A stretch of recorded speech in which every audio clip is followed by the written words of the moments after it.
تفادوہم وہو محرم، اسے بہت خیال سے پڑھیے گا، اسے محرم نہیں پڑھنا. ہمارے یہاں جیسے محرم کا مہینہ اس کا بھی آغاز ہونے لگا ہے تو کیا ہوتا ہے اکثر محرم پڑھ دیا جاتا ہے. آپ نے محرم علیکم، محرمن کے اوپر تنوین ہے، آخر میں میم کے اوپر تنوین ہے، آگے عین حروف حلقی میں سے ہے تو اب یہاں پر اظہار کیجیے گا، تیزی سے پڑھنا ہے، غنہ نہیں کرنا. محرم علیکم اخراجہم، اس کے پر بھی آپ وقف کر دیجیے گا کیونکہ آخر میں طا ہے، رموز اوقاف میں سے. آگے دیکھیے گا افتؤمنون ببعض الکتاب وتکفرون ببعض.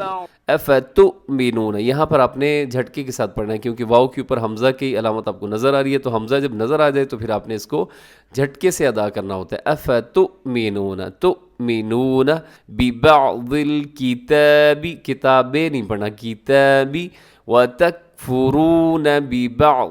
یہاں پہ ببعض ہے لیکن آپ نے آگے چھوٹا سا جیم لکھا ہوا ہے جس کا مطلب ہوتا ہے وقف جائز، یہاں پر آپ رک سکتے ہیں. ببعض کو جب رکیں گے تو ببعض ایسے پڑھیں گے، یعنی آخر کو ضاد کو ساکن کر دیں گے. آگے دیکھیے گا فما جزاء من يفعل ذلك منكم. فما جزاء، یہاں پر بڑی مد ہے جسے مد متصل کہا جاتا ہے، حروف مدہ حمزہ ایک لفظ کے اندر، تو آپ نے اسے 4 سیکنڈ تک لمبا ضرور کیجیے گا.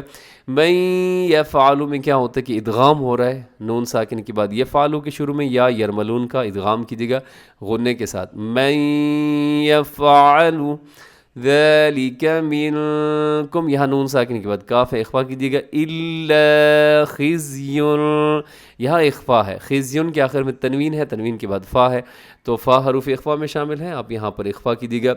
خزیون ایسے اخفا ہوتا ہے. فی الحیات الدنیا، یہاں بھی آپ وقف کر سکتے ہیں کیونکہ یہاں رموز اوقاف میں سے چھوٹا سا جیم ہے. وَيَوْمَ الْقِيَامَةِ يُرَدُّونَ إِلَىٰ أَشَدِّ الْعَذَابِ. یردون الی، اس کے اوپر چھوٹی مد ہے، حروف مدہ الگ ہے، اور اشدی کے شروع میں حمزہ الگ لفظ کے شروع میں ہے، چھوٹی مد ہے، 4 سیکنڈ تک لمبا کیجیے گا، اسے مد منفصل کہتے ہیں. اشد العذاب، آخر میں با ہے تو با کو آپ کیا کر دیجیے گا، ساکن کر دیجیے گا، یہاں وقف آپ کر سکتے ہیں. وَمَا اللَّهُ بِغَافِلٍ عَمَّا تَعْمَلُونَ. وَمَا اللَّهُ بِغَافِلٍ، وَمَا اللَّهُ بِغَافِلٍ عَمَّا تَعْمَلُونَ. وَمَا اللَّهُ، یہاں لفظ اللہ کو موٹا پڑھیے گا، لفظ اللہ سے پہلے، لفظ اللہ کے لام سے پہلے جب کسی حرف کے اوپر زبر ہو یا پیش ہو تو موٹا پڑھتے ہیں، یہاں میم کے اوپر زبر ہے، لفظ اللہ کو خوب موٹا کر کے پڑھیے گا. وَمَا اللَّهُ ایسے.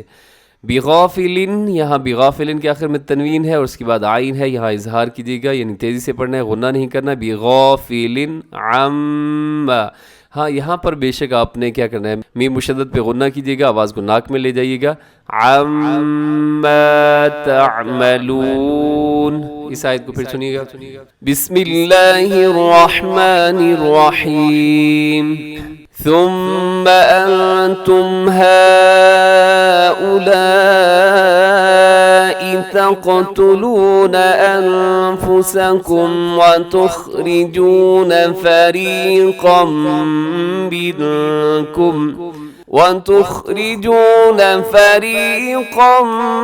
منكم من ديارهم تظاهرون عليهم بالإثم والعدوان وإن يأتوكم أسارى تفادوهم وهو محرم عليكم إخراجهم أفتؤمنون ببعض الكتاب وتكفرون ببعض فما جزاء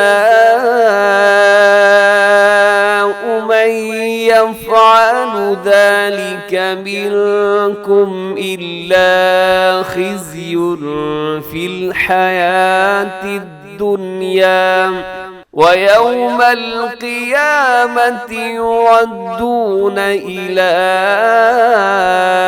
أَشَدِّ الْعَذَابِ وَمَا اللَّهُ بِغَافِلٍ عَمَّا تَعْمَلُونَ۔ اب اس آیت کریمہ کا آپ ایک دفعہ ترجمہ سماعت کر لیجیے گا۔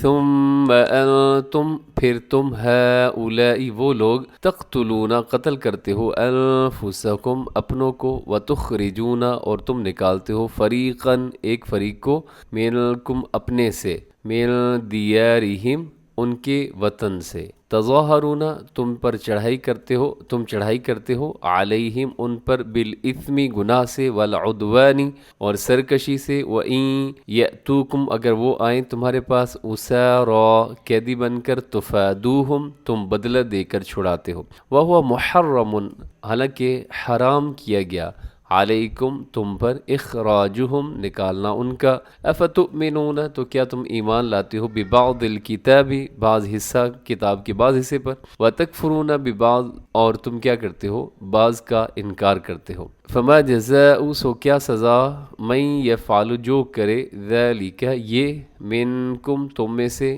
الا مگر سوائے، خزی رسوائی، فی الحیات الدنیا دنیا کی زندگی میں، ویوم القیامتی اور قیامت کے دن، یردون وہ لوٹائے جائیں گے، الی اشد العذاب سخت عذاب کی طرف، وما اللہ بغافل عما تعملون اور جو تم کرتے ہو اللہ اسے بے خبر نہیں ہے۔ اب اس آیت کا آپ تھوڑا سا پس منظر جان لیجئے گا کہ اس کا پس منظر یہ ہے کہ مدینہ منورہ میں یہودیوں کے دو قبیلے آباد تھے، ایک تھا بنو قریظہ اور ایک بنو نذیر، تو دوسری طرف جو مشرک تھے ان کے بھی دو قبیلے تھے بڑے، ایک کو کہا جاتا ہے قبیلہ اوس اور ایک کا نام تھا خزرج۔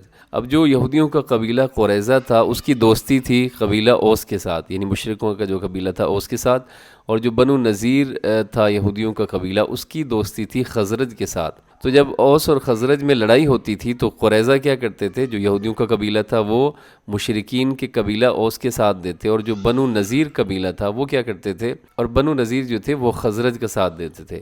نتیجہ یہ ہوتا تھا کہ یہودیوں کے دونوں قبیلے جو ہیں وہ بالواسطہ ایک دوسرے کے مد مقابل آ جاتے، ان لڑائیوں میں جہاں قبیلہ اوس اور خزرج کے آدمی مارے جاتے، وہاں پر یہودیوں کے جو بنو قریظہ اور بنو نذیر ان کے یہودی بھی مارے جاتے تھے، یا پھر اپنے گھروں سے نکلنے پر مجبور ہوتے تھے۔ اس طرح اگرچہ جو بنو قریظہ اور بنو نذیر دونوں یہودی قبیلے تھے، مگر وہ ایک دوسرے کے دشمنوں کی امداد کر کے آپس میں ایک دوسرے کا قتل کرتے اور گھر سے نکالنے کے ذمہ دار ہوتے تھے یا حصہ دار بنتے تھے اس کام میں۔ لیکن ایک اور وہ یہ کام کرتے تھے کہ اگر کوئی یہودی قید ہو جاتا تھا کسی دشمن کی قید کے اندر، تو وہ سارے مل کر کیا کرتے تھے، فدیہ دیتے تھے اور اس یہودی کو چھڑا لیتے تھے، اور کہتے تھے بھئی ہماری تورات میں حکم ہے کہ یہودی بندہ قید ہو جائے تو سب مل کر اس کو چھڑائیں۔ تو اللہ کریم نے فرمایا کہ تورات کے تم کسی حصے پر عمل کرتے ہو، کسی پر نہیں کرتے۔ تورات میں تو یہ بھی لکھا ہوا تھا کہ تم نے ایک دوسرے کو قتل نہیں کرنا، لیکن تم کیا کرتے ہو کہ ایک دوسرے کو قتل بھی کر دیتے ہو، تو یعنی بعض حصے پر عمل کرتے ہو اور بعض پر نہیں کرتے ہو، تو یہ درست نہیں ہے۔ اس کے ساتھ ہی ہمارا آج کا سبق مکمل ہوا، دعاؤں میں یاد رکھیں، خوش رہیں۔ السلام علیکم ورحمۃ اللہ وبرکاتہ۔